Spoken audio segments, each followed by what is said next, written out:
In 2013, three historical fiction authors, Ben Kane, there's a slave down at Vesuvius, Anthony Riches, I think it's just hysterically funny there are still so many cameras pointing at us.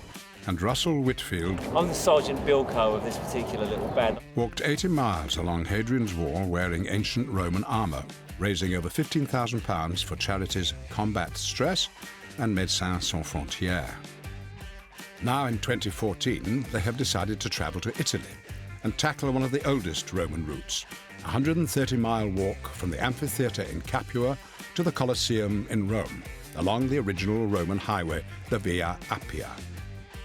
This 7-day trip will challenge them both physically and mentally. Yeah, it's what it is. What it is the kind of expression I've been using to cope. And will give them a unique insight into the lives and abilities of the ancient soldiers whose worlds they recreate.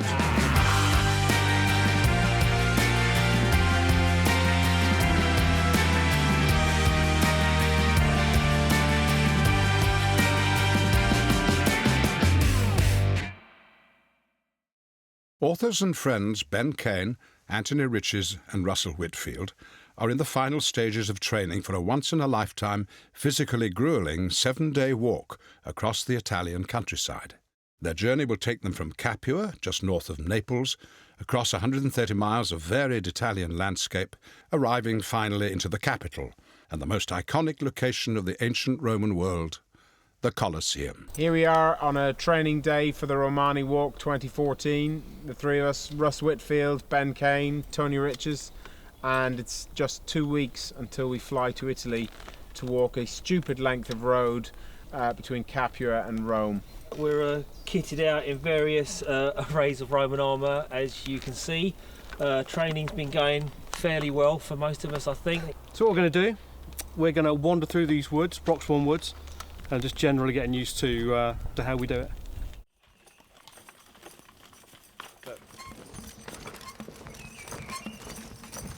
Who's that squeaking? That's me squeaking. There was no sneaking up on the enemy. We just met a couple of horses on the track and they're completely unused to the appearance but also the noise of Roman soldiers. So 2 horses, one of them is really big and they've nearly thrown the riders. And we want to be able to walk into the Coliseum to swooning tourists who will give us hundreds and hundreds of euros in donations for charity. It's hard, you know, we've got experience of doing this and there'll be good times and some bad times and probably a lot of complaining as we go along. But, you know, it seriously isn't a good cause, so, yeah, let's crack on. We picked 2 charities, Medecins Sans Frontières, because I can remember as a child when there was a conflict or a war that would start on the news, you'd hear that Medecins Sans Frontières were in there. And another thing that I remember is that when Medecins Sans Frontières had pulled out, you could tell that things were really, really bad because they pull out after government or other non-government organisations, after all the diplomats have gone. They literally pull out when their people are being shot at. So they are, you know, putting their lives at risk to help people. And Combat Stress, they support soldiers with mental issues, and we all write books about soldiers. So I have huge sympathy for service people who come back from conflict zones with problems like that. I'd previously worked for Help for Heroes. That was the only charity I was aware of. So I looked up Combat Stress. Formed in 1920, which kind of gives the lie to this thing that, you know, we never got that kind of thing in the First World War, Second World War. Of course they did. I think it's a hugely appropriate charity. Ben, Tony and Russell all write historical fiction set in ancient Rome and focus on life in the military in their chosen Roman period. This makes the trip valuable not just for the opportunity to support 2 such important charities, but also as a piece of experimental archaeology. As a start to the trip, the authors are visiting the ancient Roman city of Pompeii. On the 24th of August AD 79, the volcano Mount Vesuvius, towering above Pompeii, erupted, depositing over 1 million tons of volcanic ash onto the city, leaving it preserved and undiscovered until the 18th century. Emiliano, the author's Italian guide, is an archaeologist and Pompeii tour guide. he gives them an insight into life in the city 2,000 years ago. Pompeii was a provincial commercial place. Okay. And then there were also vacation estates along the coast, but not just here in Pompeii, all over the Bay of Naples.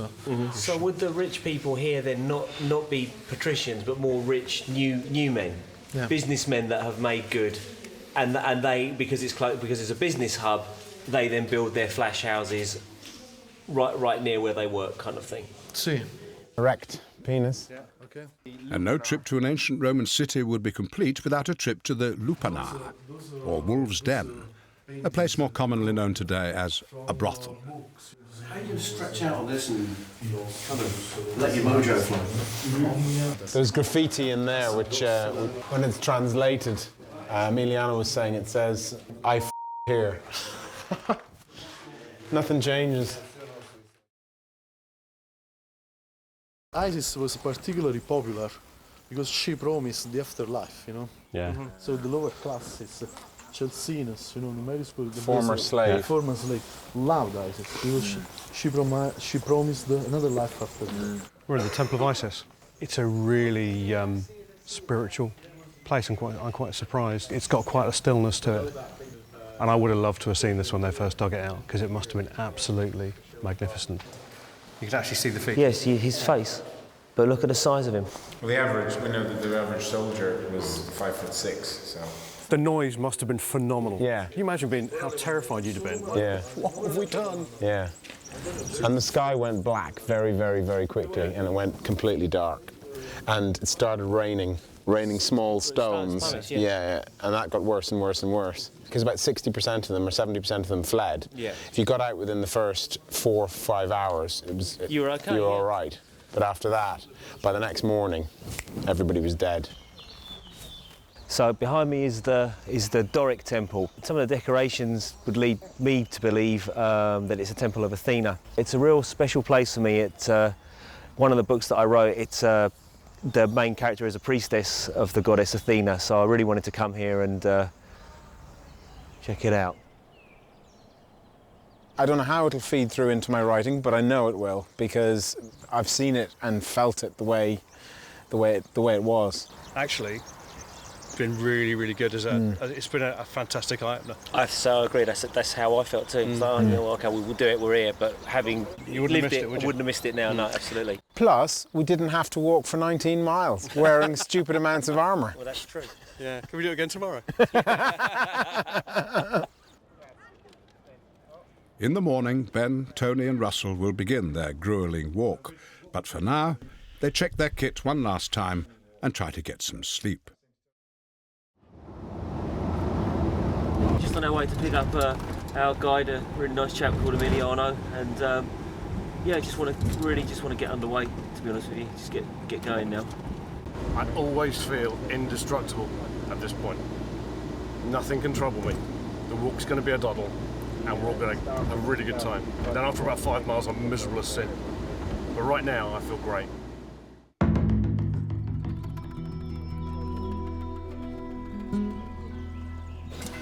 Just like a corset. Okay, one tighter. That's all right, actually, I think. Tighter, Titus. Talk to us in 30 kilometres. Yeah. But the weather's good. Yeah, it's not raining. The weather's It's actually perfect. humid and it's quite warm. It's quiet because it's Sunday. No direct sunshine. Right. Right, well.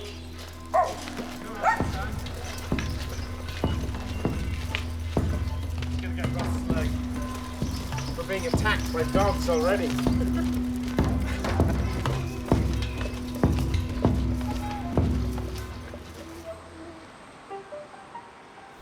A Roman soldier was supposed to be able to march 20 miles in 5 hours. That's 4 miles an hour, and a Roman mile is very close to an imperial mile. That's 4 miles an hour wearing 4 stone of kit. I can do 4 miles an hour for 10 miles, and after that my speed drops considerably. If they are going to achieve their goal of 18 miles a day, they will have to maintain a steady speed of at least 3 miles an hour. Any let-up in pace will mean that they won't reach their first marker by evening. Ben sets off at an impressive pace, but after just 2 miles into the walk, Russ is encountering problems. Yeah, take the sock off.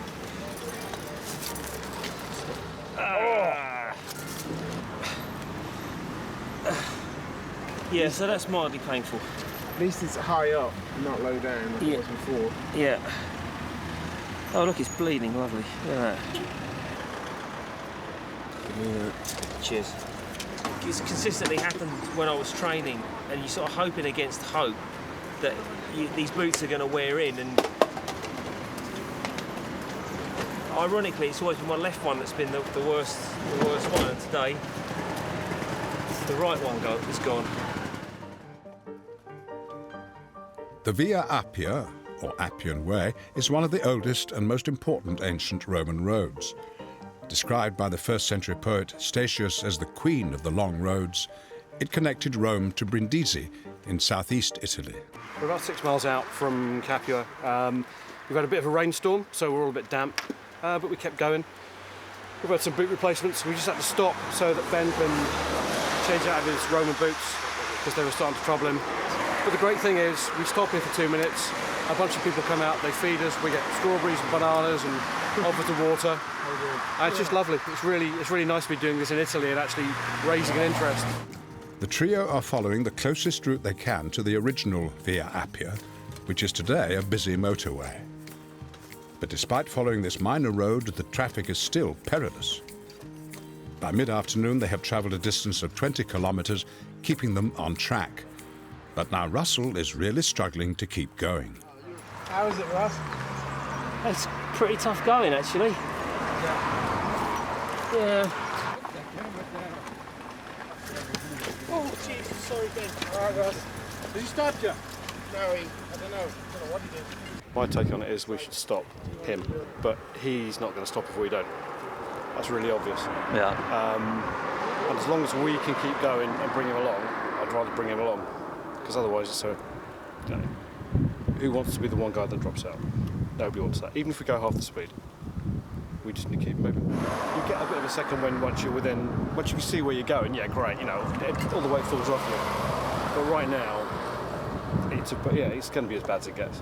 So Ben will go charging off because Ben's still pretty fresh. I could go faster, except my feet are not in a good way. Full of beans, Ben Kane, my goodness. He has such energy about him. We've known each other for a couple of years now. Yeah, he's a great mate. We've been out on the beer a few times. I've got a lot of time for Ben. I think his energy and his enthusiasm is really, really infectious. And, you know, we mustn't forget that this whole Hadrian's Wall walk, and we all really started with Ben Kane. Kane, fruitcake, delightful bloke, really good out on the beer. Very driven. Ben's monstrously competitive, bless him. Always wants to be out front. Yeah, I'm not tired. I could keep going for, I don't know, I could do another 5K, I reckon, but it's not my muscles, it's my feet. So this is what a friend of mine who's in the army said. They're really sore, one of them in particular, but yeah, day one, roll on day two. Back at the hotel, and the authors are feeling the strain of the first day. Ask Tony the difference between last year. You know, the difference is I'm wearing 7 or 8 kilos more than I was last year, and I was really feeling that. By the end, well, I wasn't feeling it in, like Tony said, in my muscles. It's my feet. It's the joints and the feet that hurt with the extra weight. Honestly, I'm a little bit deflated. My training was interrupted several times, various reasons. And you can see that I'm paying for that now, you know, and so I feel a bit deflated, a bit embarrassed. I've let the side down. Sorry, boys, but you know, I have. You know, I wasn't able to put the hours in for whatever reasons, and you know, you can see it. You see it on the road. Yeah, you know, I'm not going to give up. Though. But there was a moment there where you wanted to stop, you didn't stop, you kept going, and did another 5 miles. How's that letting the side go? Exactly. I'm ditching gear left and right. I just feel pretty deflated by it. But you know, you just got to keep going. So I'll pick myself up and crack on. You know, tomorrow. The next morning, the team wakes with some bad news from Ben. When I worked as a vet, I got stamped on my right foot by a bull. He broke that toe there across the joint and it healed crookedly. I didn't do anything about it at the time. Long story, as I said, but I ended up having surgery on the foot in 2009, which helped my walking and being able to exercise a great deal. I'm fine doing long distances, but when I'm wearing the armour, which is 3.5 stone, I start getting a sore foot. So I ended up getting an insert in the shoe, in all my shoes, which supports the foot from underneath. And yesterday it was in slightly the wrong place. And so I've ended up, you can see the 2 feet there, this foot is massively swollen here. It's just soft tissue swelling. So essentially well, the boys have seen me, I can hardly walk. I mean, I'm hobbling around like an 80-year-old, and if I put the armour on, I wouldn't be able to move at all. So I'm really disappointed. I mean, I've been training for this for 6 months. I feel like I'm letting the side down. I feel like I'm letting down the people who we raised money from. But I'd still be about 3 miles down the road at the end of the day. Like, there's no way I could do it. So I'm just going to have to listen to the injury and ice it and see how I am tomorrow morning.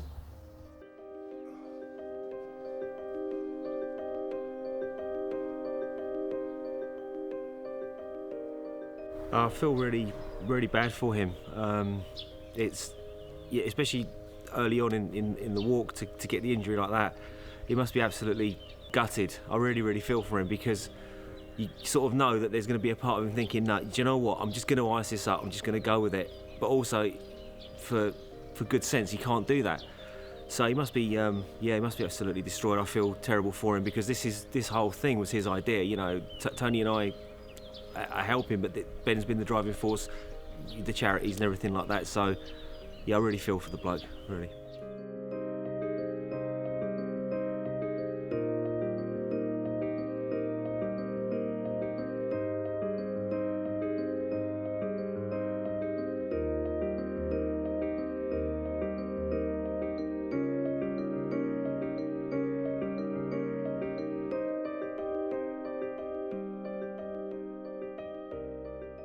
Russell and Tony have no choice but to start the long walk from Presenzano to Monte Cassino without Ben.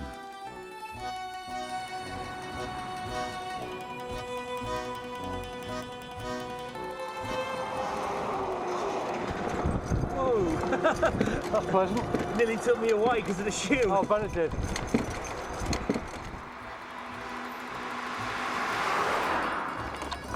I'm thinking we cross over. That's a dangerous.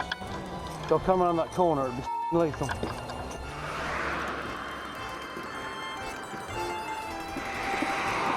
Alright, let's pull in here and get your shield sorted out. After a short distance, the sheer awkwardness of Russ's shield is starting to wear him down. Trying my best, but it's absolutely wrecking me at the moment, and I want to be able to finish. And I feel kind of bad that I can't take it, but I want to finish the walk, so I'm gonna have to lose it for a while at least, because it's just, yeah, it's quite tough, really. When writing about Roman soldiers, it's quite important to try and get into their mindset and to wonder what life might have been like back then. And in short, they must have been unbelievably fit and incredibly tough. Being a Roman soldier would have been horrendously brutal. The training, can you imagine, they turned these guys into people that could march easily 20 miles in a day and then fight a battle. Yeah, the most extreme physical act that we can imagine in terms of the endurance, and then terror, blood, horror, gore, and probably, quite likely death.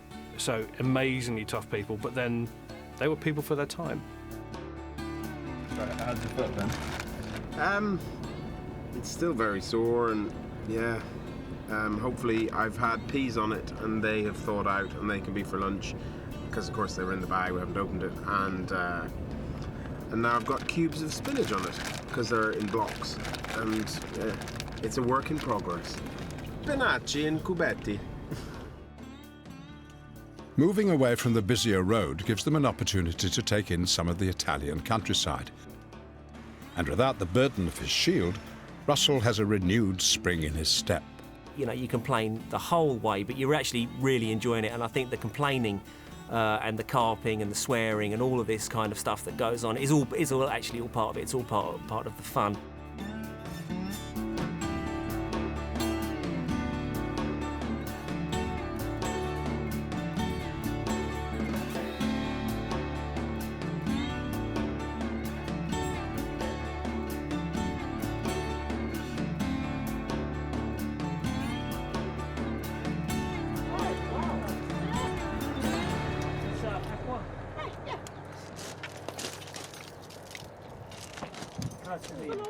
I have to say I feel 1,000 times better than I did yesterday.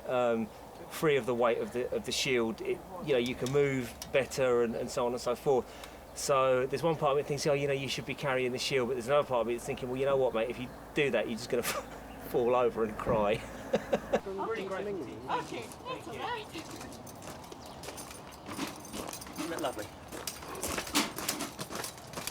Russell and Tony have reached the base of Monte Cassino. The beautiful mountain with its charming monastery can be seen from miles around, but this picturesque and tranquil place has a dark and violent past. In early 1944, the western section of the Axis Gustav line hinged on the German defence of 3 Italian valleys. The historic 6th century abbey of Monte Cassino was not initially part of the German defensive plan, but on the 15th of February, a series of Allied air raids dropped 1,400 tons of bombs onto the monastery to prevent its being used to direct Axis artillery fire. This error of judgment resulted in one of the most bitterly fought actions of the war in Europe. Elite German paratroopers occupied the ruins of the monastery and exacted a heavy toll on the Allied forces trying to seize it. After 4 major assaults, with catastrophic casualties on both sides, the ruins were finally captured 3 months later. We're in the Allied and Commonwealth cemetery, just on the outskirts of Monte Cassino, which was one of the bloodiest battles in the campaign to take Italy. The battle went on between January and May, 4 months of fighting, 4 successive attacks, during which the Allies lost more than 50,000 killed and wounded, and the Germans lost 20,000 killed and wounded. And we just come to pay our respects because it's on the walk. My dad was a tank crewman in Normandy. He got brewed up a couple of times and ended up, after the safer pursuit of driving fuel tankers up to the tanks instead. Yeah, he spent the rest of his life paying quite a big price from a stress perspective. You know, loud noises would set him off. It's one of the reasons why when he said combat stress, I thought, yep, good idea. It's not until you come into a place like this and you just, those tombstones going in new lines, it's holy. Unknown ones, look. Yeah. Soldier of the Second World War. My granddad served in the First World War in the Black Watch, Scotsman, and he fibbed to go off and fight. And thereafter, after the war, then he moved to the Channel Isles with my grandma, and then they were invaded by the Germans and they lived under German occupation. The one thing I'm really struck by here is the age of all these young men, you know, 16, 17, 18 years old, 21, you just going down and all these young lives just taken away. And it was such a long time ago now, and you think about it, but these people died really fighting for us. You know, the lives that we enjoy today, we're as free as we are because of men like this, because of the things that they did. Just the variety of nationalities that are here. I hadn't expected to see a Muslim from Cyprus suffering and being killed here. I find it really hard to put into words. It's just, I think it's fabulous that it's so well looked after all these years.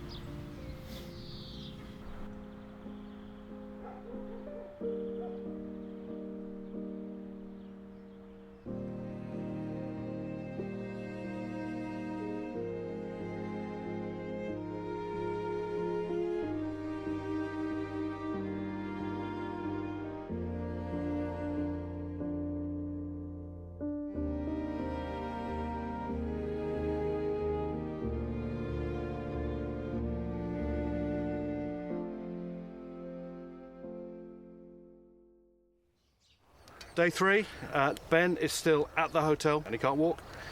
So we've come out to do day 3 and we are here on the Via Francigena, which is a 14th century pilgrim's route from Cassino to Rome.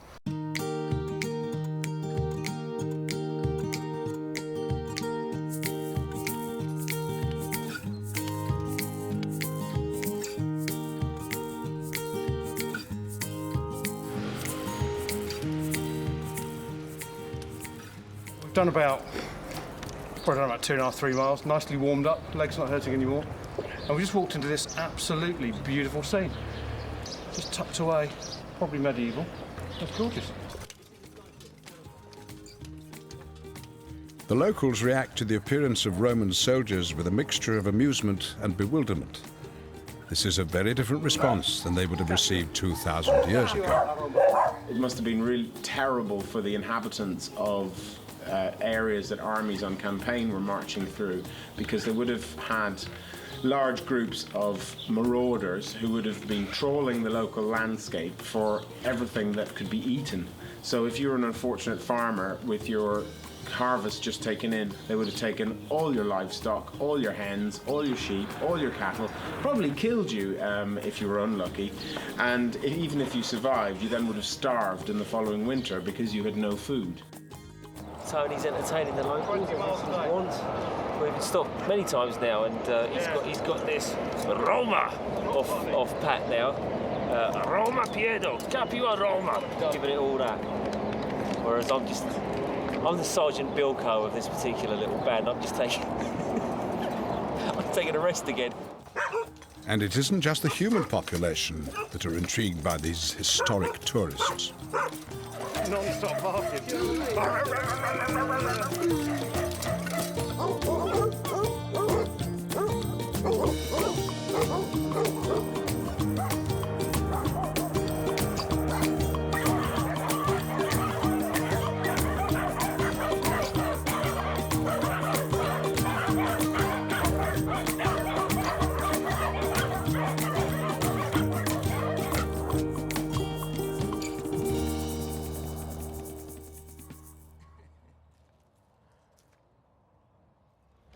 Reached the point where it's really annoying because I packed some energy bars this morning in my rucksack, but of course didn't think we'd be away from the rucksacks for 3 hours.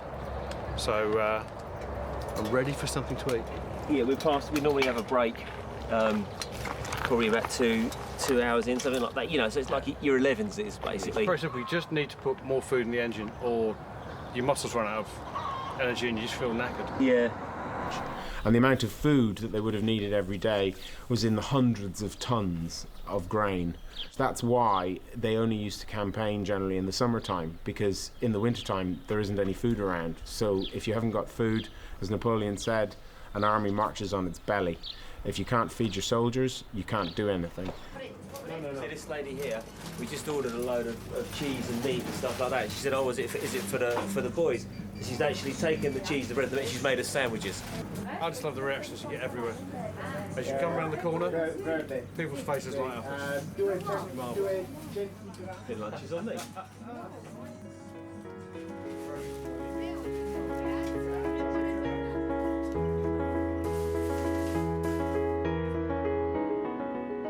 What's Tony Rich's really like? To be honest with you, he's a really genuine bloke. He acts like he's all tough and grumpy underneath, but he's actually one of the most supportive geezers that I know. He's got a quiet sort of strength about him, really, as Tony, and that came out on our Hadrian's Wall walk. He's a dear friend of mine, and he's had my back more than once, Tony. Russell's got toenails coming off, so we had a chat about it and decided it probably wouldn't be sensible to do the last 2 or 3k and just do that last bit of damage that might stop him walking tomorrow. It's difficult to walk on it, basically. Yeah. So this stony stuff is lethal. yeah. When your feet have been battered into that kind of state of sheer sensitivity, you feel every little pebble. So there we are.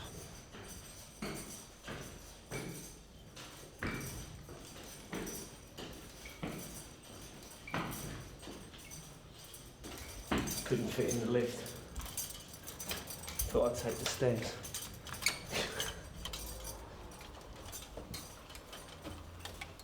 Yeah. Really?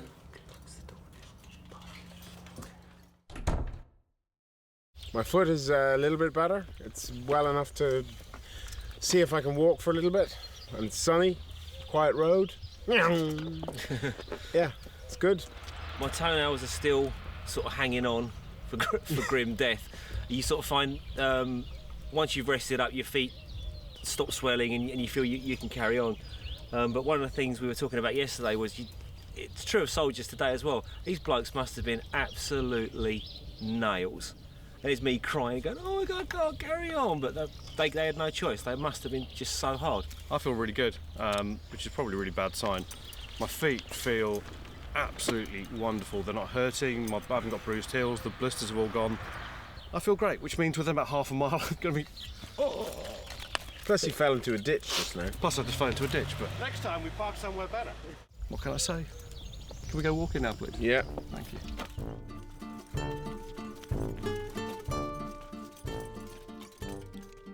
Ben's decision to walk on his injured foot is a risk, but he manages to keep a steady pace with the other authors.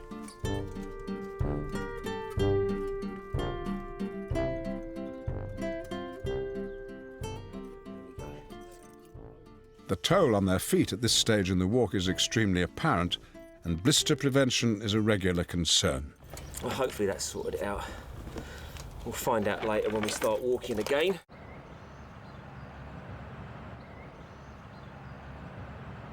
As the authors move further from the main road, it allows them to see parts of Italy rarely visited by tourists, and their presence doesn't go unnoticed. We're in a little town called Pompeii, which is on top of a hill, and we've walked all the way up to the top of the hill, around a winding road, sort of your classical little Italian hilltop town with a church at the top and walls that would have been originally fortifications, and the views are amazing all around. I can't believe that this is actually real. It's like something out of literally out of a film set, like a spaghetti western or something like that. And the locals were really friendly, and it's just an amazing place. And the view, because it's up quite high, high up in the mountains, and the view is absolutely incredible. We thought we were making out we could see Vesuvius. We probably couldn't, but we were kind of pretending that we could because we're up so high. And what a stunning place. It's the kind of place where you think, yeah, I'd like to retire here. You get that feeling about it. I mean, it's absolutely beautiful. You look out over that view and you can see half a dozen other hilltop towns. It just takes you back. I'd go back however many centuries it is, 6 centuries. It would have been this, one over there, and one over there, and one over there, that have all been in fierce competition with each other. And it's the kind of place you could imagine yourself coming to live. And you know you never will. But wouldn't it be lovely? Absolutely gorgeous. And of course we've been thinking about what it would have been like to be standing here with 3 legions marching to the bottom during the Civil War and about to attack us, and where we would have positioned our ballistae. And fortunately we don't have to do that. We can now just go and find somewhere for lunch. It's quite interesting to see crowds of locals all standing outside the coffee shop, or the bar more, where they drink coffee, and very, very bemused by us, and lots of old men smoking and giving us the incredulous looks with which we're all now accustomed, probably for about 1600 years. They haven't seen Roman legionaries in these parts, so when they see 3 of them, they're just a little bit, what are they doing? Why? You're walking to Rome? Okay. It's more or less the reaction.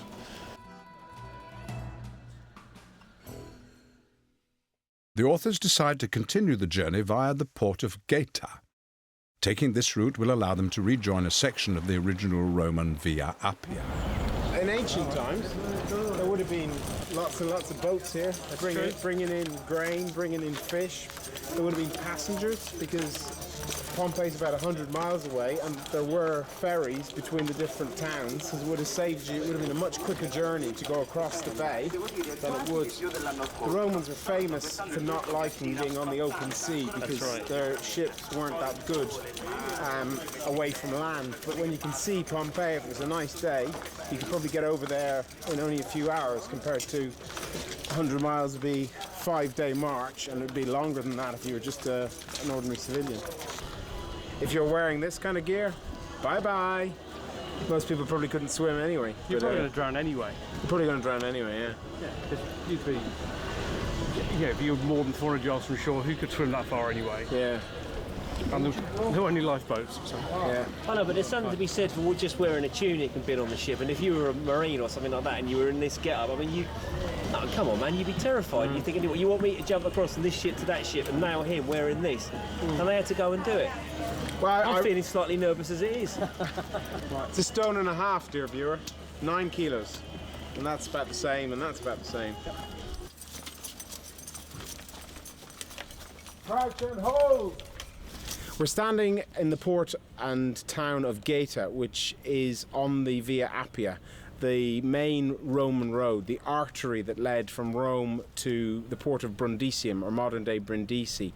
It was first started in the 4th century BC, but only extended as far as Capua, and it was in later times that it was extended all the way down to the very south. But it was essentially the biggest and busiest road in the whole of Italy. And for me, its sort of most significant moment was at the end of the Spartacus rebellion. Everyone's seen the film, pretty much, where the prisoners get crucified. And it is a fact that Crassus' soldiers took many, many thousands of prisoners, but 6,000 of them were marched from Capua to Rome, crucified as they went. And they crucified them, it's for 130 miles, and I've worked that out as a crucifix every 40 yards for 130 miles. So along this road, and all the way to Rome, and all the way back to Capua, there was a body, and we know that they put up guards to stop the bodies, the men being taken down and saved, and to stop them, their bodies being taken away for burial. So they were left there for months until they rotted, and it was done very, very deliberately. It's the largest number of crucifixions ever to take place as a single act. Even Augustus, after the Battle of Actium, only crucified 3,000 enemy sailors. And it was done to lay down the message loud and clear to slaves that if you rise against Rome, this is what happens to you.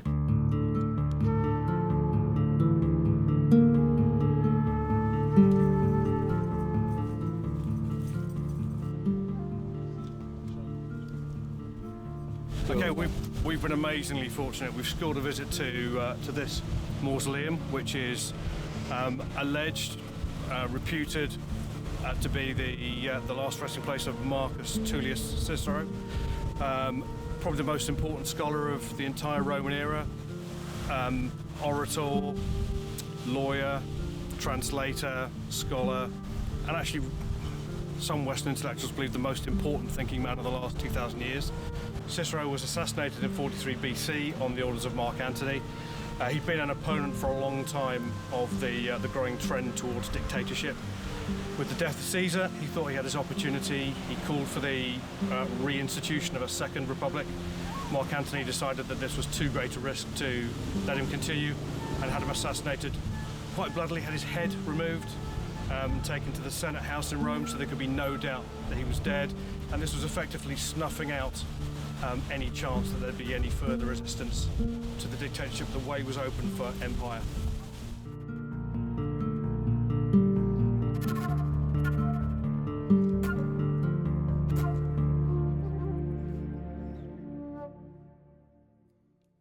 It's 5 a.m. and Russell and Tony are contemplating the day's walk ahead.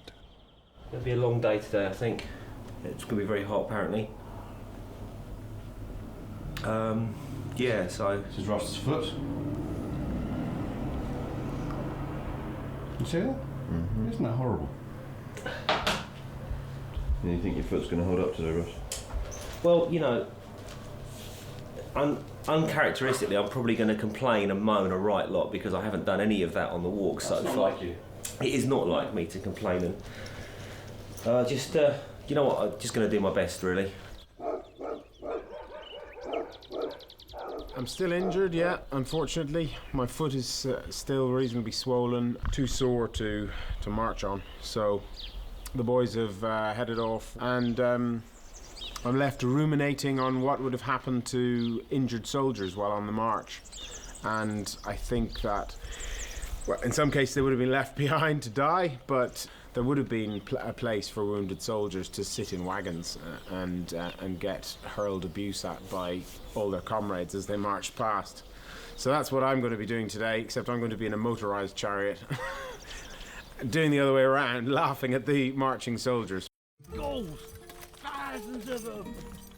I met Russ because his first book, which is called Gladiatrix, had come out a few months before mine. And we exchanged emails and so on, and I read his book and thought it was really good. And we said, oh, we must meet up sometime and come to London. And funnily, in the succeeding 12 months or so, he had met Tony Riches. I was in Asda, I think I was, and I always buy the latest Roman books. When I saw this book on the shelf called Wounds of Honour. It was clearly Romans. I picked it up and I read it, and I absolutely loved it. So I sent him fan mail. And I just said, I really liked your book, man. It was awesome. And again, we exchanged correspondence, and it turned out he'd been corresponding with Ben, and then we met up in a pub in London. And sometimes you meet two guys you've never met in your life before, you bang your glasses together and drink a beer and think, you two are good fun. And we got on riotously and have been meeting on an irregular basis ever since. I've got to know both of them very well over the last 3 years. And I regard them as comrades now, actually. We just made a wrong turn. A bit unfortunate. I don't know why Tony doesn't agree with my strategy of marking out a kilometre and just walking up and down it. This is what I imagined when we talked about walking through Italy. You got the mountain range, the little farmhouse. It's just gorgeous.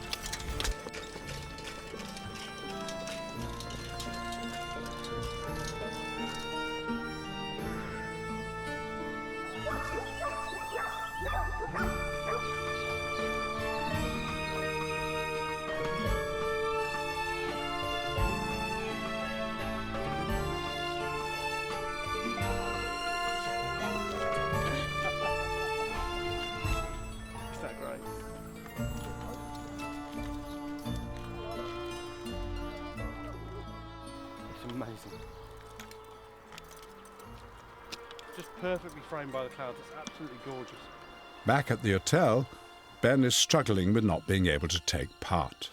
It's really, really frustrating because I've been preparing for this walk for 6 months. I have been training in full kit, in fact heavier than normal kit for 6 months. I've worked out while lying in bed that I have walked more than 300 miles in carrying 4 stone of armour and equipment. Yeah, it's what it is is the kind of expression I've been using to cope.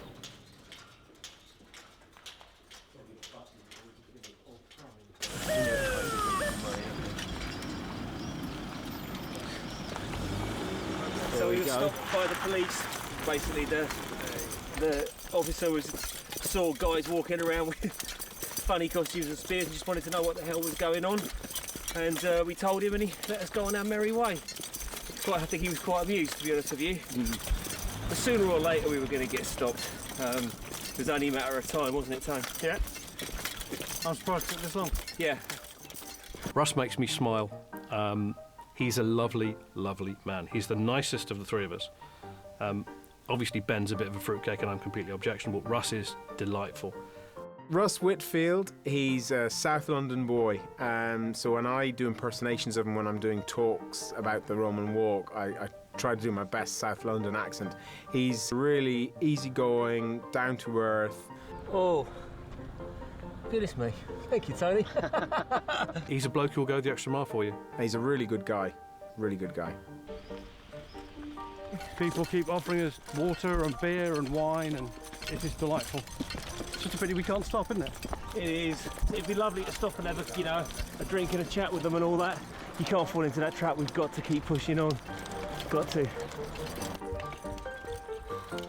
I think I can do this, climb the top of the hill.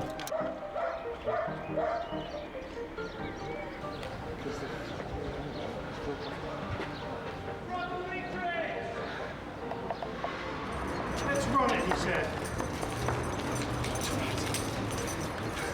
5 o'clock yet.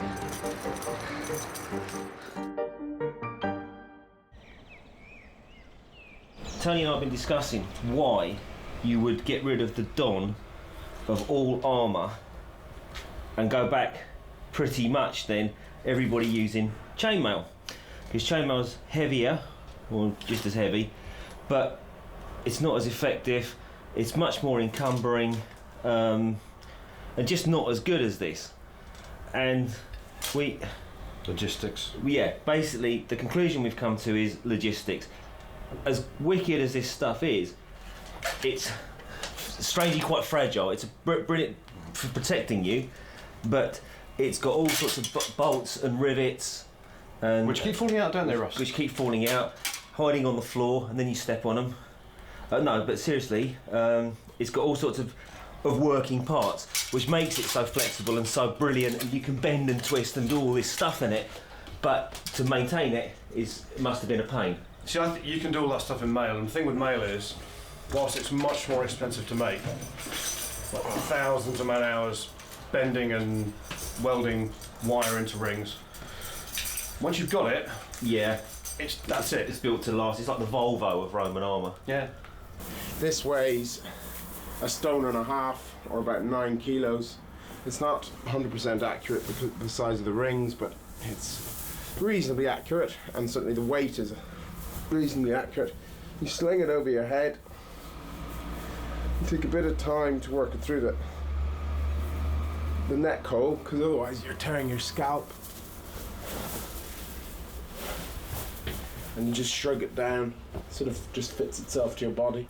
This is Lorica squamata, squamata for scales. What you've got is hundreds of little scale armour plates, probably not quite as thick as the armour on a segmentata, but anybody trying to get a spear in is trying to break at least 2 of these plates. They're all secured to the corselet by little bits of wire.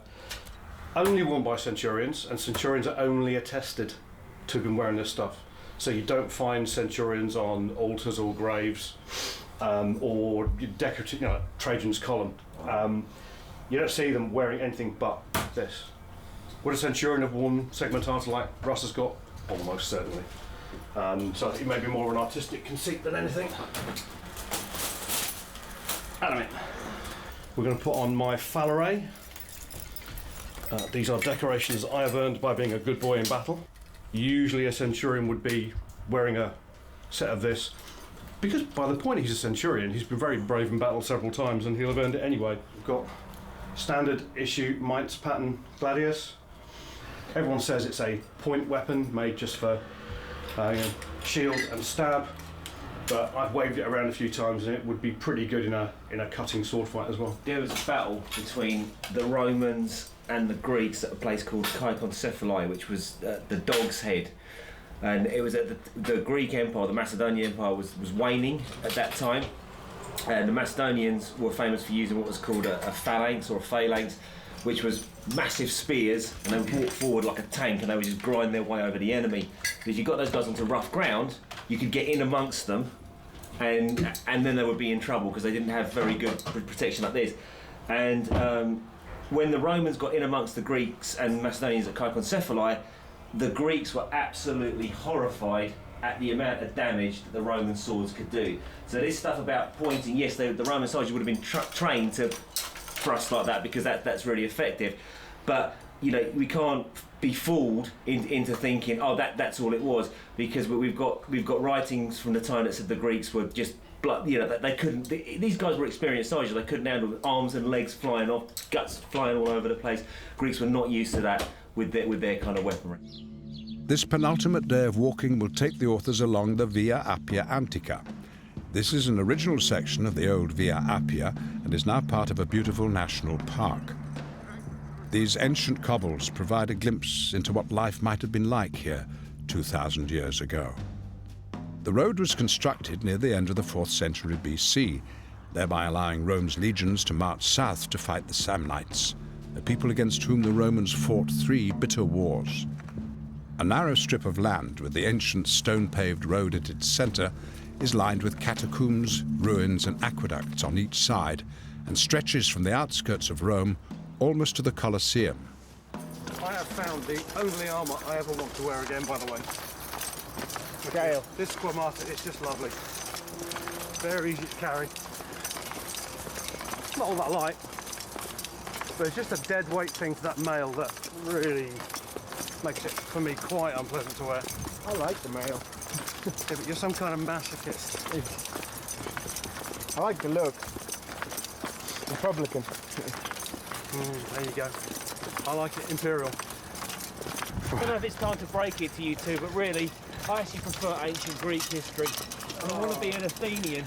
This is almost the final part of our journey, and it's just a fantastic feeling. Although there are modern cobblestones behind, there are loads of sections with the original Roman stones, huge, deep wheel ruts in them. There are tombs on either side. This would have been thronged in ancient times with wagons and messengers and soldiers and civilians, people buying and selling stuff on the side of the road, and workmen doing their business, putting up tombs. It's very atmospheric because there are very, very few cars and pedestrians around. By the late 1st century BC, Rome controlled the entire Italian peninsula, and its well-made roads crisscrossed the land. The empire, as it became, developed and expanded in the 1st and 2nd centuries AD. Countless roads were built through its new territories, nearly all of which led back to the capital, Rome. In medieval times, this great network of roads, much of which was still in use, gave rise to the expression, "All roads lead to Rome." What we've got here is the villa of the Quintillae. This is one of the two things that I really wanted to see on this trip, because this is part of what inspired me to write the series. So what you see here is a country estate of an extremely wealthy family, the Quintillae. You can see in the background some ruins which are a good 400 yards away. The estate actually goes further than that. It goes all the way to the new Via Appia, which is about 1 kilometre. The wealth of this family was massive, and that made them a target. Commodus clearly coveted it, and he took it for his own, and he made it his palace out of the city. I was looking for a family that had fallen from grace, and perfectly in 180 AD, which is the period that I was looking at, it happened. The interesting story that follows on is that Condianus' son Sextus, when he found out what had happened, he was in Syria. He took a mouthful of rabbit's blood, got on his horse, rode to the auxiliary fort, and fell off very publicly, spat the blood out, and died. They cremated a ram in his place, and he vanished. And no one's ever really quite sure where he got to.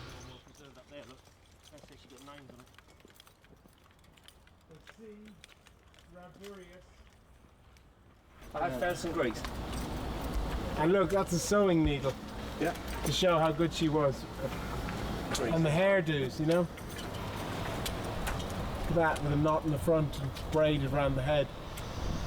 Check this out. Someone's got the archaeologist has got his gravestone here. Oh yeah. The monument to 1999. Fenorio Riberi. Luigi Canina, Superintendent of Archaeology. Now that's pretty f***ing cool. Being buried on a national monument. That is amazing. Russ, The appearance of ancient Roman soldiers on the outskirts of the capital city prompts a flood of donations. This section of road is also particularly interesting to Ben, as the crucifixion of Spartacus's troops here is a key feature in his novels. What was the makeup of Spartacus's army? initially it was 73 gladiators. Yep. Supposedly, and they broke out of the gladiator school, came upon a wagon load of weapons coming to the gladiator school and armed themselves with that, because they broke out of the gladiator school into the kitchen and took meat cleavers and rolling pins and mortars and pestles and things, anything. Broke out, only 73 of them instead of about 200, armed themselves, as I said, and over the successive weeks, the 3,000 men were sent to crush them. Mm-hmm. And obviously 3,000 against 73, it's 40 to 1 against. And what Spartacus did was remarkable. He and his men they were at the top of Vesuvius, or near the top of Vesuvius, Roman soldiers at the bottom guarding the path. They abseiled down at night using ropes made out of local vines and attacked the Roman camp, probably at night, put them to flight, and the word would have gone out across the land. There's a slave down at Vesuvius. He just put to flight 3,000 soldiers, because agricultural slaves were treated brutally, we know that, and within weeks he had thousands of men coming to him. just coming to the end of the Via Appia Antica and joining the Via Appia Nuova. So, although it's the Appian Way, it's going to get increasingly busy from now on.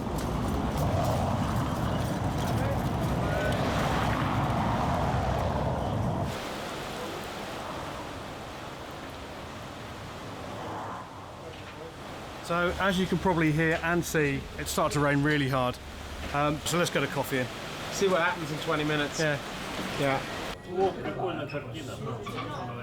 Turns out that the wall behind me is part of a mausoleum which was put up to house a freedman of Augustus. So we're in a restaurant that's partly built in a tomb that's 2,000 years old, and the chef has just told us that there are 2 recipes on the menu which are prepared according to the textbook of Apicius, which is a famous Roman cookbook. So I think we'll be trying that.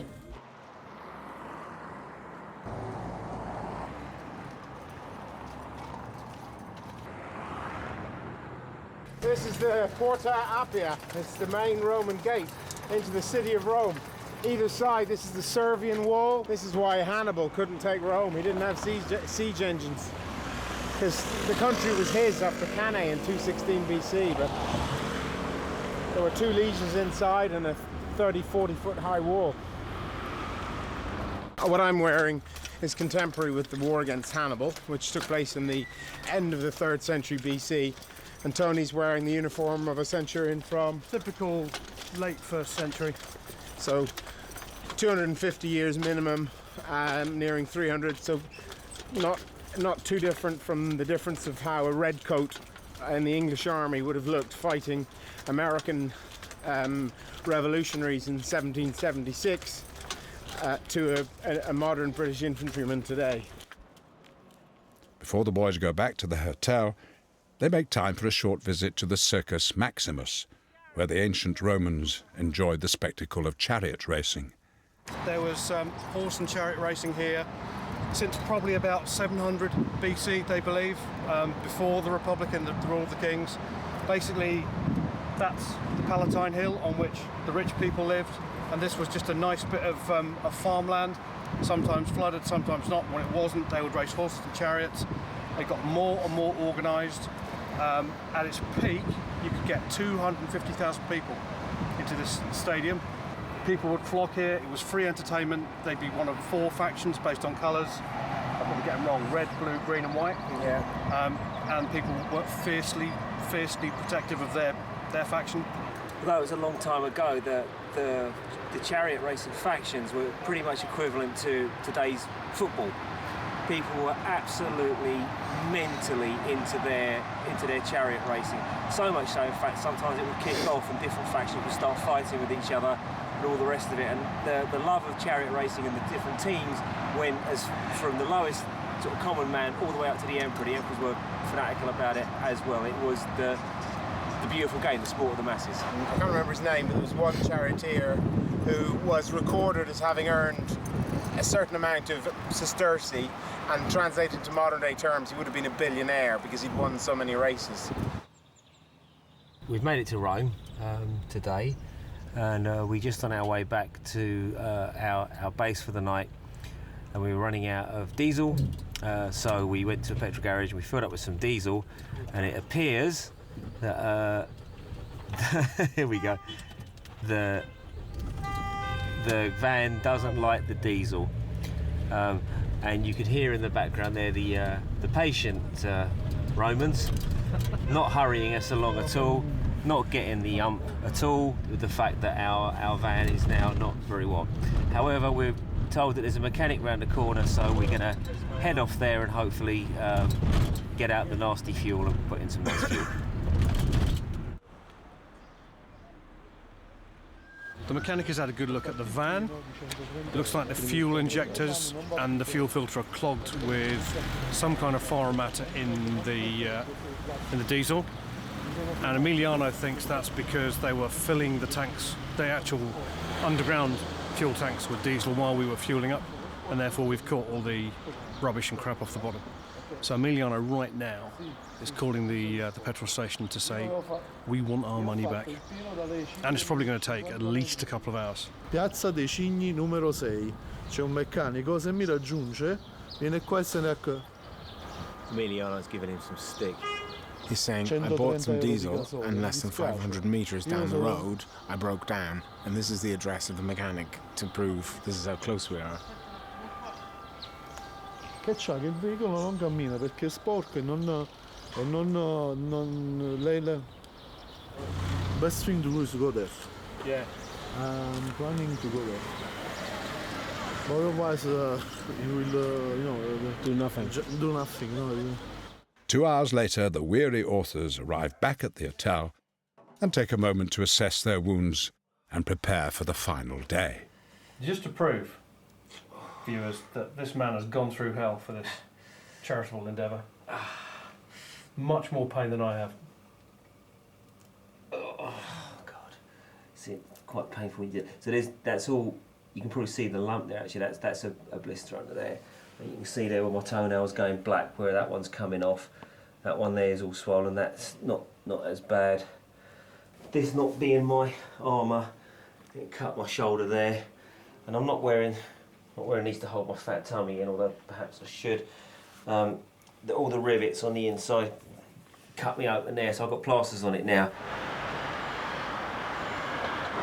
The rope grip, or string grip on this javelin had come undone, and I've never repaired one before, but it's going quite well. It's something to do when a soldier gets to his camp.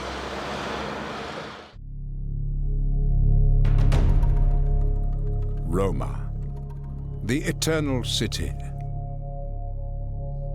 From the south they came, 3 weary soldiers, injured, hungry, but not yet broken.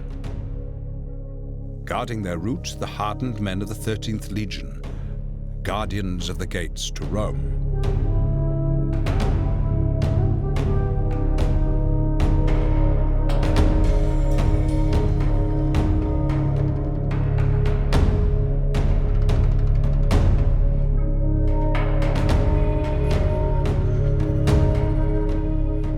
Only the true sons of the Roman army can enter the capital. Those that are found wanting shall not pass.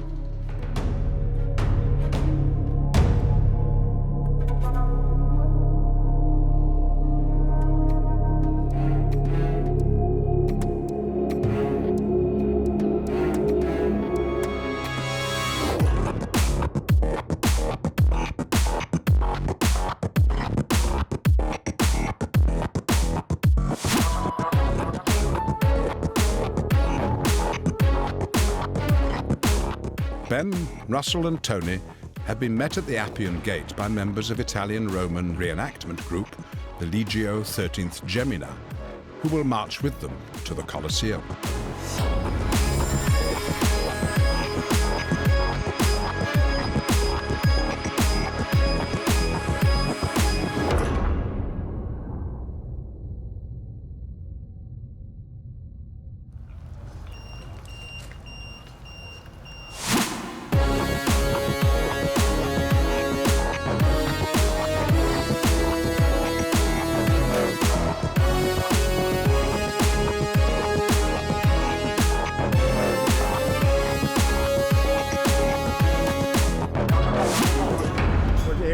Coming up to the Coliseum with eight Roman legionaries with us as an escort.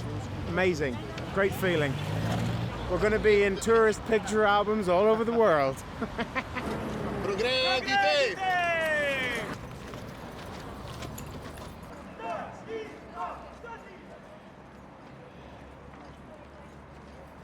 To film in and around the Coliseum in Roman costume, officially you would need an expensive permit, which the authors do not have.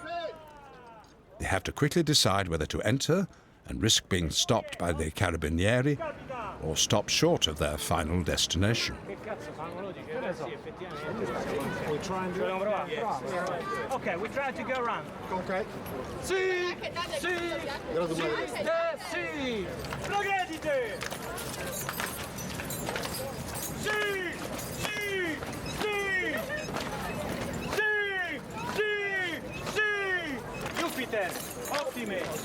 Maxime! Jupiter! Optime! Maxime! Jupiter! Optime! Maxime!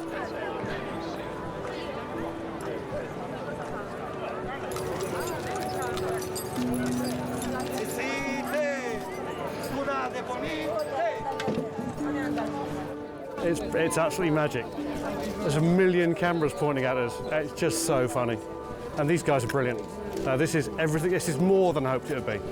It's absolutely magic. Going on with that. Just for charity. A few more minutes for the pictures, then we have to go.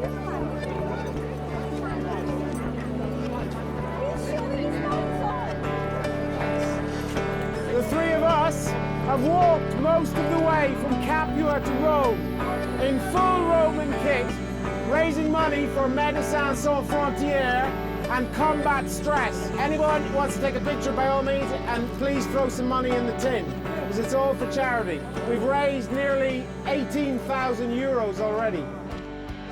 Being part of such a unique spectacle brings the donations flooding in.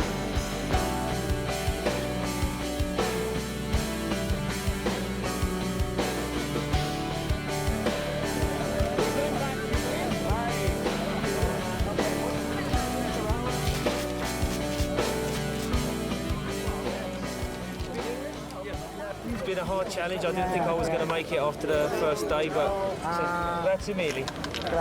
But Centurion Tony here dragged me through by my straps of my helmet, or my shield straps, and got me over the line. So really grateful to Mr. Richards over here. It's great of the Italian boys to march us in, and yeah, I'm overwhelmed. Yeah, we had a great reaction from everybody here. It's been wonderful walking in with Italian comrades who've come to meet us. Official entry to Rome, and yeah, we've done it. I've never had my photograph taken so much in my whole life. You used the word euphoric about half an hour ago. I think euphoric fits it. It's absolutely brilliant. I think it's just hysterically funny there are still so many cameras pointing at us. So yeah, all great fun.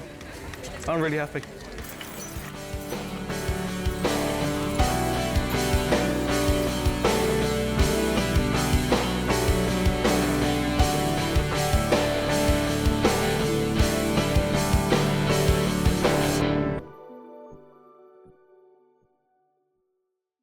So what a roller coaster of a week, eh?